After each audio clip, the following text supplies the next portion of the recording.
yes, express yourself, but how much space and capacity do you have to hold someone else's emotions as well? I don't have a problem with oversharing or like sharing all of my business, but let me know some stuff too. Like I want to know about you too. I don't want to feel close to them that way. Yes. Yeah.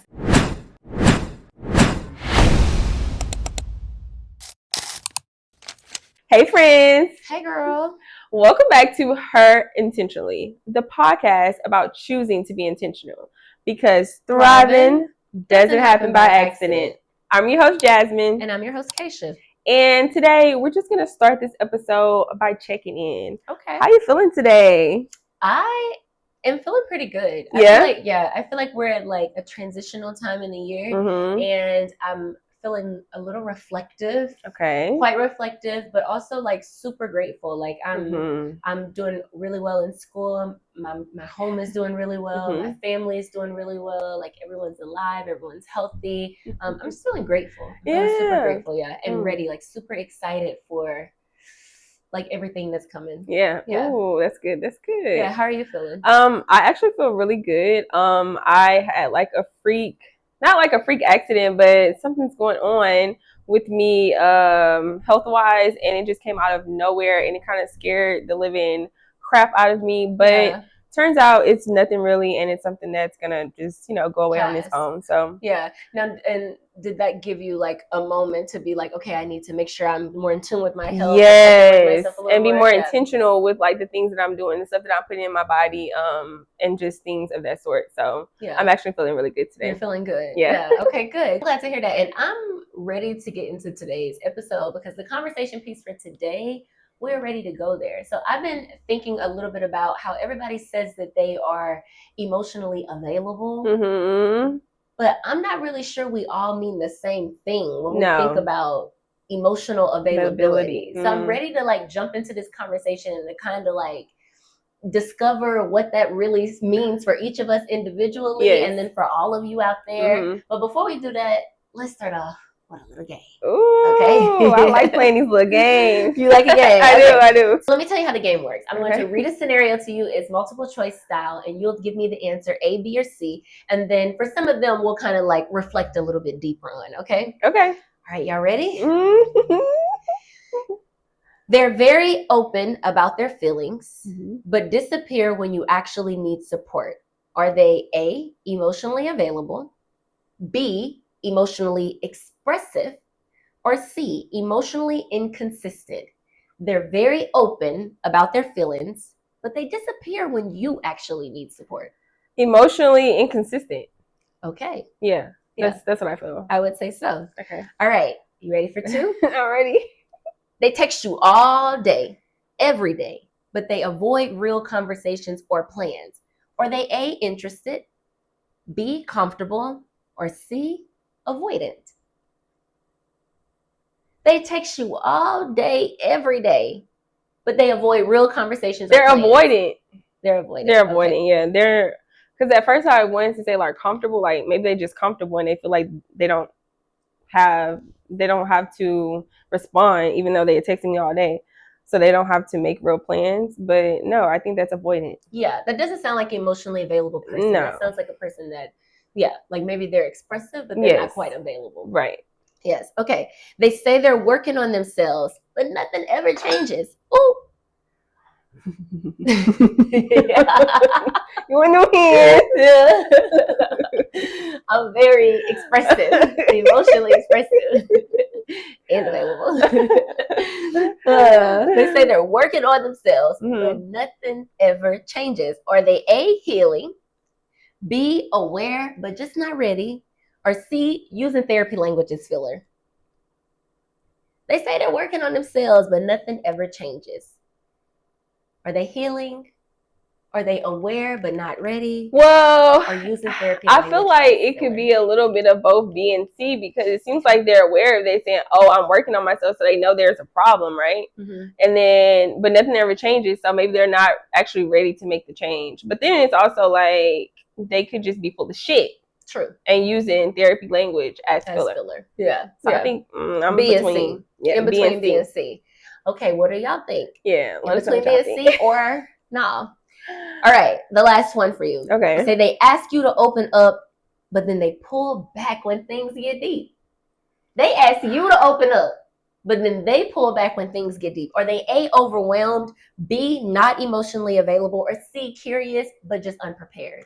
It sounds like they're manipulative. Yeah, okay. Because why are you manipulating me and my emotions? Yeah. But yeah, like they're not emotionally available. So they're D. They're not emotionally available, and then you say you made up your own. Yeah, they're manipulative. They're manipulative. Because don't play around like that. Yeah, don't play around. Yeah, don't play around. Yeah. Okay. Okay. So now it's your turn. All right. Okay. So they want closeness, but only on their terms. A, protecting their peace. Mm-hmm. B, they're guarded. Or C, they're avoiding responsibility. C, avoiding responsibility. C, but just give me closeness. A and B again, just so I could just try to understand. Protecting their peace. Protecting their peace. Guarded. Guarded. Or avoiding responsibility. They want closeness, but only on their terms. But only on their terms. Yeah. They are guarded. But they're avoiding responsibility. Yes. Because they don't want to be responsible for my emotions. Exactly. Yeah. Yeah. Yeah, okay. I agree with that. Okay, let's move on. They communicate clearly, show up consistently, and respect boundaries, but it feels unfamiliar. Mm-hmm. That's my man. A, boring. Uh-huh. B, safe. Uh-huh. Or C, too good to be true. Safe. Yeah. I'd agree with that. Yeah. Okay. You feel calm, not anxious around them, and there's no drama. A, no chemistry. My type of man. Okay. Yeah. B, emotional safety. Yes. Or C, something's missing. Emotionally safety. Yeah. I agree with that. Safety. Yeah. Ooh, that was a good game. Yeah, that is. So that was a good game, and I feel like it actually like brings us into our conversation for today, because emotional availability gets talked about a lot, like so much. Everybody's talking about it everywhere. But I'm not sure, like you said earlier, we're all talking about the same thing, you know? Yeah. Like, we're not on the same page. Yeah. So, I guess I'll frame this in a question. Are we actually emotionally available or just emotionally expressive? Because there's a very big difference between the two. There's a big difference between the two. So I feel like when we think about being emotionally available, I feel like a lot of times what we're talking about is just our own ability to express ourselves or to share our own emotions. But I don't think that being emotionally available stops there. I think that emotional availability is like also it's like, do you have space to express yourself, but how much space and capacity do you have to hold someone else's emotions as well? Yes. I think that to me would let me know if a person is emotionally available, because I feel like just because you are willing to open up and you're willing to be vulnerable about some of the things or share aspects of your life, but then if you are the type of person like the game was saying that like when someone else is ready to share, you're like disappearing and you're backing out. To me, that doesn't say that you're a person that's emotionally available. Yes. You know what I mean? Yeah, I completely agree with that. So I feel like those people are just emotionally expressive. Like you're good at expressing your emotions, but you can't handle like reciprocating that energy, and you obviously don't have the capacity for anybody else's emotions. Right. To tell the difference between if a person was emotionally available or emotionally expressive, I feel like the emotionally available person would also show in good faith with that. So they would also not only express, but they'd be open and hold space for you to be able to express yourself as well. Right. Like they'd be able to show up and be a container. Yes. And hold space for you, versus just like now when things get difficult or things feel hard or they feel like they have too much responsibility to hold themselves in you, then they just run and disappear. And that creates so much like imbalance in the friendship or relationship, whatever kind of partnership it is, because whatever kind of ship the shit is, okay? Because it's not like, you know, part of like doing I guess of reciprocating the energy is like just to make sure it's like balanced in that way. Right. So it's like it almost feels emotionally draining if they're just like dumping shit on you and you can't like do the same and like, you know, level out the energy. Right, which would make sense why in a relationship, a person like you might walk away and feel like resentful, or you might feel like, I guess just like resentful in a way, because you feel like you're giving or you're holding space for somebody, but they're not able to do the same thing for you. So that is how a lot of those imbalances are born, you know? Yeah. It's pretty selfish. Yeah, no, it's extremely selfish. But I think that people, I can see I can see a myriad of situations of why a person would not be emotionally available and just be emotionally expressive. I think that people that are guarded are people who feel the need to protect themselves. Maybe they've been hurt in the past by a mother relationship, father relationship, boyfriend, girlfriend relationship, whatever kind of relationship, and they have those walls up and they're trying to protect themselves. Or maybe they just don't feel comfortable. Still, that's protecting too. They don't feel comfortable like sharing in that way. When I was much younger, I've always valued building intimacy in relationships. So I used to have like quite a bit of like guy friends and quite a bit of like girlfriends and stuff as well. And people would always come to me to talk about like whatever they were feeling or experiencing. And I always liked like, I guess, finding like that introspection in relationships that way and creating space for people. But then I didn't really share like so much of myself. You know what I mean? Like I would be there to hear about what you had to say, but I wouldn't really share that much of myself. Would that leave you feeling empty?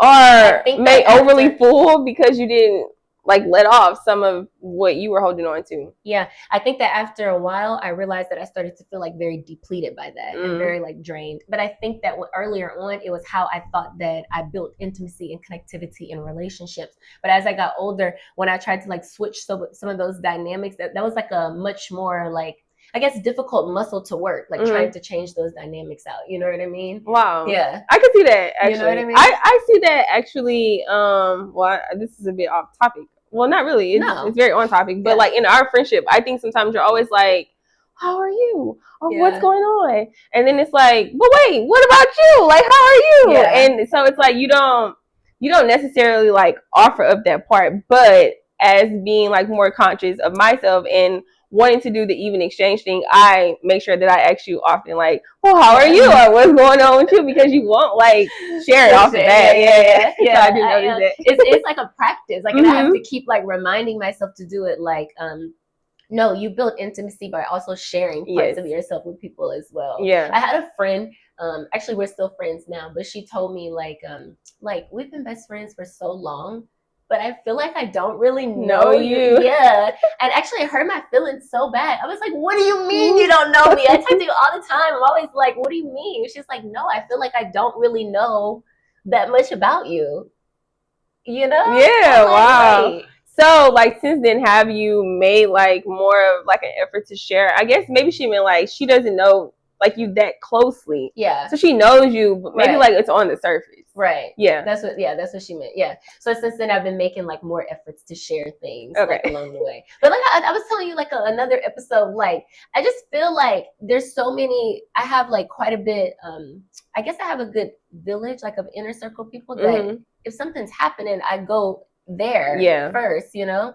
There's not really much of a need for me to go outside of there. Yeah. I get that too. Yeah. But maybe, I don't know, maybe it doesn't have to be like something so deep or like problematic. It could still be like intimate though, like something intimate and close to you that you can still share. Yeah, I'm learning that. Or have you always been like emotionally available that way in relationships or in friendships? Or so most of my friendships, I'm the one that came from like a traumatic background in that sense. So most of my friendships, they were always like intrigued to know more about me, and I was like always open book to share. But even then, like getting older, I kind of got tired of like just always sharing my business, and I didn't really, not that I didn't know their business, but I feel like they weren't sharing that with me, and it seemed like they were okay with that, but it kind of left me a little unbalanced because it's like, well, I'm like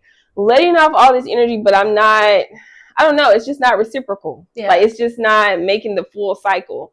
So, and I kind of like voiced that in my friendships, like I don't have a problem with oversharing or like sharing all of my business, but let me know some stuff too. Like I want to know about you too. I don't want to feel close to them that way. Yes. And but they were just content with just knowing and letting me like let off all that steam. Right. So yeah.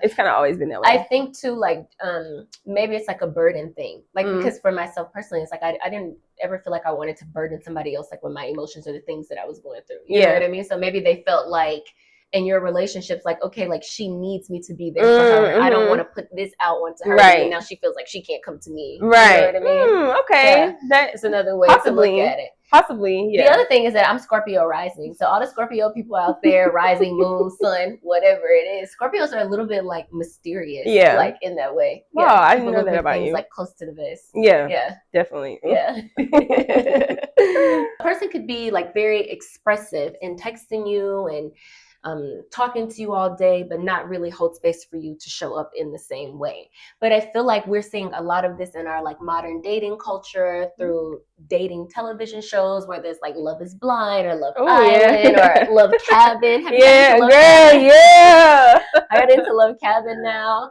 So like I feel like a lot of those dating shows kind of teach us what availability or expression, if you're paying enough attention, really looks like in relationships. I feel like what a lot of those shows highlight to me is that it allows for connection without necessarily having emotional availability. So you're able to connect, but not necessarily be available for the person. But how do you feel like it's showing up for you when you think about modern dating? When I think about emotional availability when it comes to dating, I feel like that's something that should be talked about when you first like realize you're interested in somebody and y'all want to like maybe start taking it a little bit more serious. Then it's the point to like address, oh, are you emotional available? Like, you know, I feel like also emotional availability has levels, right? So maybe they might have the capacity for some stuff, but maybe they don't have the capacity to know like your whole life story, all your traumas and stuff. Maybe they just don't have that. But I feel like it needs to be talked about so you can know, you know, if that is something that maybe you're the same way. So maybe that kind of relationship will work. But if you're not the same way, then obviously that's a problem or maybe a red flag, right? So I feel like the problem these days is it's not talked about. Like nobody really talks about that until it's a problem. But don't you feel like even if you talk about it and you say like, hey, are you emotionally available? Like if it's a person that just wants to just hook up or something, they're going to say and do all the right things like for the moment, like, and for like to, I guess until they get to the point where what they wanted, you know what I mean? Until they get to what they wanted. They get some goodies about them, you know, get the draws or something. But okay, in that instance, it's like, okay, if you know y'all just hooking up, then you should not expect any emotional availability there because it's not really an emotional thing. Yeah. If y'all are just hooking up, it's very casual. But I feel like for my girls that are out there that they, or not even just girls, for the people that are out there and they're dating and they feel like they're dating someone who is emotionally available to them because the person is saying all the right things to them and they are hooking up, like they are doing the hookup things, but they all, maybe they're telling you, you know, I love you, know, ain't nobody like you. Whatever. I feel like sometimes people in relationships like, they have this way of like manipulating things. So how do you know if that person is actually emotionally available or if they're just doing that to get to a certain point, or are they just expressive for the time? Test them. Test their ass. Right. Throw something out there. Like, oh, well, actually, maybe on the second or third hookup, well, I'm going through this in my life right now. Can I talk to you about this? And then at that point, you'd see if they're actually emotional available or not. Right. Because if they're just expressive, then they're not going to want to hear it. They might make up an excuse. They might ditch you. They might not text you back. They might not call you back. So I think then you'll know. Yeah. So I think the only real way to see it is just to test it out. Yeah. And speaking of that, like, I think that seeing somebody face to face to me is like a good testing out of the situation, because I feel like modern dating and communication is all about like texting. Everything is like, so it's like microwave culture. Everything is so quick and it's like easily accessible. So you can just like send a text message, send a DM or something like that, and you don't never really have to offer like face service or stand 10 toes behind what you was saying in them DMs or what you was texting me or something like that. And I feel like when you're in person, like, I like to read people's body language, like their facial expressions, look into their eyes. Right. Granted, somebody could still be deceptive in that way. They can still deceive you. But I think that there is something to be said about, I just feel like on text messages or like typing or something, people are able to say, people feel way more comfortable. For sure. And confident, like when they get behind the screen to say anything. I agree. But like, let's see how you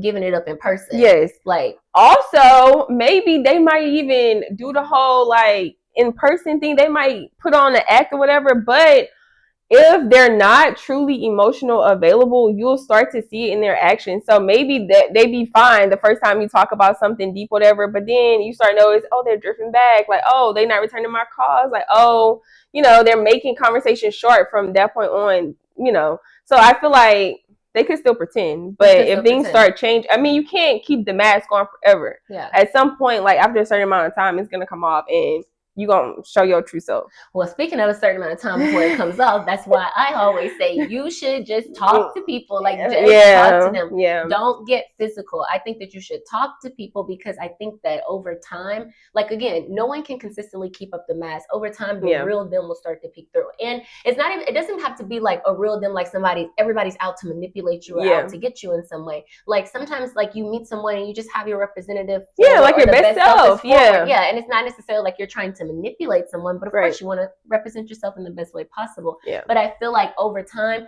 that stuff really starts to fall down, and you're able to see like how does this person argue? How does this person whenever they're upset? How are they whenever they're sad? How do they communicate? Do they withdraw whenever they're sad? Do they shut down whenever they're sad, or do they talk about it? And how are they whenever I'm sad? Whenever I'm upset, is there a place for me to express when I'm upset? I feel like all of those things will start to show you like if the person is emotionally available or if they are just expressive.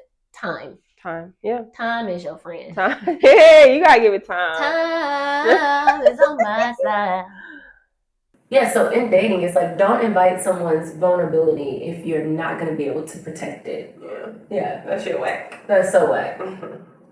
It also reminds me of like people that ghost. Now, I used to be a ghoster. Yeah. Were you a ghoster ever? Was I a ghoster? Like maybe it was just maybe somebody you were not really interested in, and it's like you really didn't want to hurt their feelings, so ghosting seemed like the better option. I probably have ghosted some people. Yeah. I think everybody has ghosted somebody. But that's pretty whack because it's like you don't. I guess like not giving that person not even a chance to like. It's like you don't give the person a chance for closure. It's like no closure at all, and that's a bit selfish. Yeah, but I think it depends on the nature of the relationship. Yeah. Like because like okay, say for instance like you're just talking to somebody and you're just like filling them out, but like you've never had like no in-person interaction or anything like that. It's like like you might get ghosted. Especially like I went through a phase where I was doing like the app dating and dating on apps, and it's like okay, you swipe on this person, y'all chat for a little while, and maybe y'all might get to the point to exchange numbers, but maybe after you exchange numbers, you realize I'm actually not into him, and then it's a lot of ghosting that happens on those dating apps. Right. Yeah. But don't you feel like sometimes ghosting is like reframed as like I'm protecting my peace? But really, it's like you're just avoiding. Yeah, I think it is framed that way. But you don't know that it's avoiding if you're not like super conscious of yourself and your actions. You just think, I just don't want to talk to the person. Yeah. But and also it's like you're not trying to be responsible for how that person might think or feel about the thing. Like you're just centering like how you think and feel about the thing. Exactly. Yeah. Like I really don't know this person. I really don't give. Basically, you don't give two shits about how they feel about it anyway. So yeah. How do you think that the dating apps and stuff plays into people being confused about whether someone is emotionally available or whether someone is just like emotionally expressive or not? Do you think? Yeah. Well, I think it's really hard to tell because on this app, like you create like a summary, like you put your little paragraph of who you are or what you like to do, your best notes or whatever. So it's very misleading. It's very misleading. I've seen so many people on those apps that I actually knew like from working in the industry or like in real life, and it's like he is nothing like that with what he said of himself, like that kind of thing. Right. So it's very misleading in that aspect, but also I feel like it's misleading because maybe they will say something like, I'm a great communicator, I'm looking for something long term, but then when you start chatting with them, it's like this doesn't you know somebody that's looking for something long term, somebody that's intentional versus somebody that's just looking to hook up. Right. So they be lying. Everybody lies. A little bit of deception. Yeah, it's a lot of deception. And it's also like that microwave culture thing. It's like, oh, I'm gonna swipe through. Just swipe or swipe that way. So yeah, it's like everything is like easily accessible now. Like you don't have to like go out and sit at the bar and find someone and take the time to date them and court them and all those types of things. Right? You can just swipe through or fall into somebody's DMs or something like that. So I think that does change like the playground for dating. And what I was saying earlier about the reality shows that we're seeing about dating, I think that there's this idea of like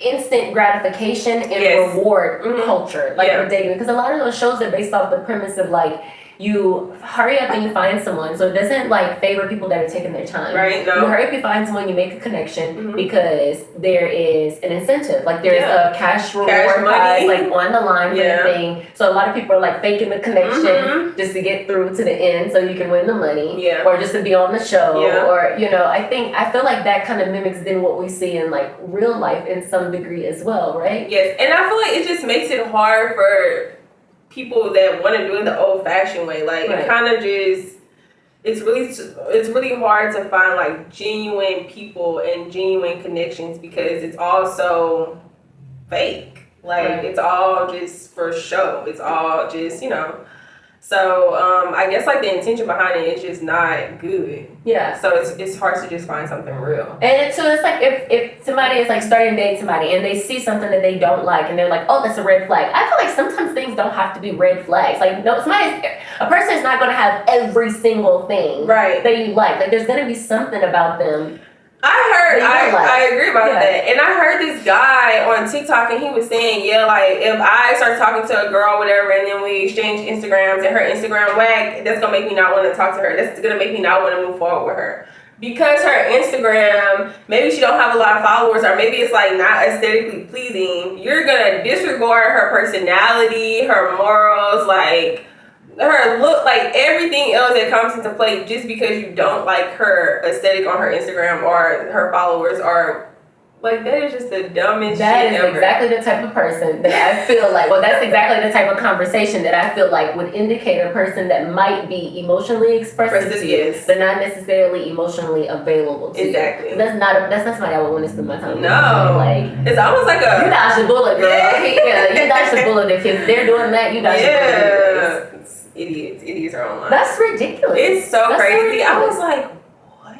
Yeah. But also, I mean, I don't know, because I've heard girls say the same thing, but also some girls rather date somebody that's not like big on social media. Yeah. Like, because I mean everything is so easily accessible on social media, and you get a whole porn show on social media, and you don't have to work for it, you don't have to pay for it. It's just girls are just naked. They're just putting it all out there. I almost could understand somebody saying that they don't want to date someone that's big on social media versus understanding someone that says that they don't want to date someone unless they're big on social media. Because I feel like the person saying that you don't want to date someone big is like there's something about like the anonymity that you're looking for, the privacy that you're looking for, the low keyness of it all that you're looking for, versus like you need to be popular and well liked and because what all the glitzy and things to it. It's like because you're trying to come up off my Instagram, like you're trying to get some notoriety from dating me, basically. Right. That's very whack. Very unhealthy. I feel like a lot of hurt happens that way because people confuse expectations with someone's capacity. Oh, for sure. And I feel like learning how to assess someone's capacity or capability for availability will allow you just to choose more intentionally. Yes. And find something more real. Yeah. So I want to pose this question. Do you think that emotional availability changes as life changes? Yeah, I think it does. But I'm not sure that I think that it should. Like, I think it's something that you have to constantly, like, work at and work towards. Because I feel like specifically, like, in long-term relationships, whether that's a friendship or, like, a romantic relationship, I think that a lot of times if you're in a long-term relationship, you almost kind of, like, rest on your laurels a little bit. And you kind of, like, rest in that familiarity. And you think, like, oh, we've been together for a long time, or, oh, I've been knowing this person for a long time. There's no work or effort that I need to keep putting in. But I almost kind of feel like that's when you need to put in more effort. Because I feel like society or like people in our lives kind of champion you getting the relationship, but they don't really tell you anything about how to maintain the relationship or how to continue to nurture and tend to the relationship. Yeah. And I feel like being in a long-term relationship, there's still so many different life transitions that you are bound to go through, like marriage, or parenthood, or career changes, or loss, you know, and grief, or there's all those different things that happen. And I feel like you have to continually be emotionally available for yourself and for your partner in order for your relationship to continue to navigate through those challenges more successfully, you know? No, I agree. And it's like, I feel like the emotional availability shouldn't change. Like, it's okay, so let's say maybe you start off and you're not fully emotional available. But let's say, you know, your relationship grows and then you're like max emotionally available, right? So it's like you have the capacity for it all. You should not at any point, because life is changing, go backwards and become like less emotional available. Like that should not happen. Yeah. But why do you think that people do become, say you are in a long-term relationship, okay, and you done got to know your person and got to know you, all these different things. Why do you think that people do become less emotionally available over time? Comfortability breeds disrespect. That's what my partner always tells me. Comfortability breeds disrespect. And it's a true thing, because the more comfortable you get with something, the more you feel like you just don't have to do that. And I mean, not necessarily disrespect, but less effort, less thoughtfulness, like less emotion, just less. You just feel like, oh, this person gonna be there. Like, I got this locked in, you know, so it's not going anywhere. I don't have to do any more work. And so I feel like, so the familiarity kind of makes you like more comfortable and less care like into the relationship. I don't know. I feel like I can see that. But I think in doing so, it's like, I don't think it's like, then you're like pushing your relationship to its full potential. I think that like, okay, like you could be as comfortable as you want to be, but say you're going to get married. You've never been married before in a relationship. There's only one time you're going to be married in that relationship for the first time. There's only one time that you're going to be newlyweds together in that relationship. There's only one time you're going to have your first kid for the first time in that relationship. You know what I mean? So it's like, there's always like curveballs or like new things that are added in to like spice it up or give a little like of a different, you know what I mean? Like a different like dynamic to the relationship. So you constantly have to be like, I don't know, I think you have to constantly be like nurturing your relationship, choosing to care for your relationship, choosing your relationship, and putting effort into the thing, you know? For sure. Or it like stops growing, and then that's when like resentment settles in. That's when it's like, you know, people start going different paths, because it's like, oh, well, maybe growing apart. Like distance between the relationships. So I feel like that's how all those things happen, because you stop nurturing it and stop giving it effort. And you stop talking. So we back again. Talking. You got to talk. You got to talk. I really believe it. No, you do. To talk. You do, for sure. Yeah. Do you like talking in your relationship? I love talking. I would talk his head off. But I think my person wasn't a talker at first. But now, obviously, as we've grown and gotten closer, it's like, it's very necessary. It's like, it's no way we can grow if you don't talk. I can't read your mind. You know?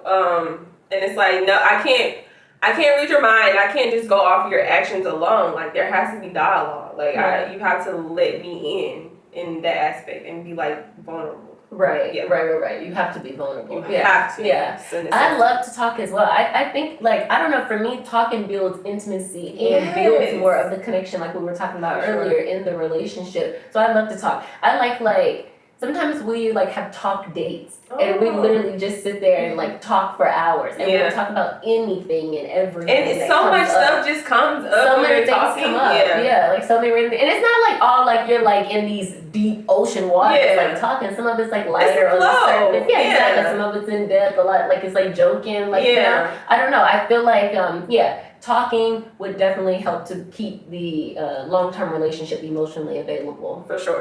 For sure. Because trust and friendship could help, and familiarity can help bring consistency. But I think too, to me, trust, friendship, and communication are like the three three of the most main important pillars, things. Yeah, I'd agree with that. Yeah. For sure. Because all the other stuff is like, look, you could love somebody to death, but if there's no communication, y'all not on the same page, it's never gonna work. It's not gonna work. So yeah, that's very necessary. Yeah.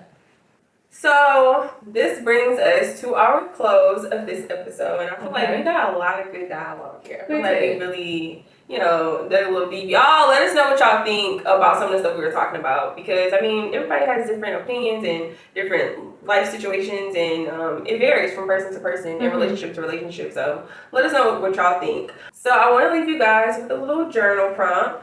As you move through this week, here's something to sit with. What does mutual emotional effort look like to me right now? Okay. What does mutual emotional effort look like to me right now? Yeah, that's pretty deep. Okay, yeah. Sit with that, write about it, do what you need to do, and let us know. Let us know, because we definitely gonna be talking about this in our next episode. Yes, we're definitely going to get some really good insights from that. I can't wait to see what comes up. And remember that this is a journey. It is not a destination. Give yourself a little bit of grace as you travel this, okay? And before we go, don't forget to like, comment, subscribe, hit the notification bell so you don't miss our new drops. Thank you so much for tuning in to Her Intentionally, and we will see you next time. Bye.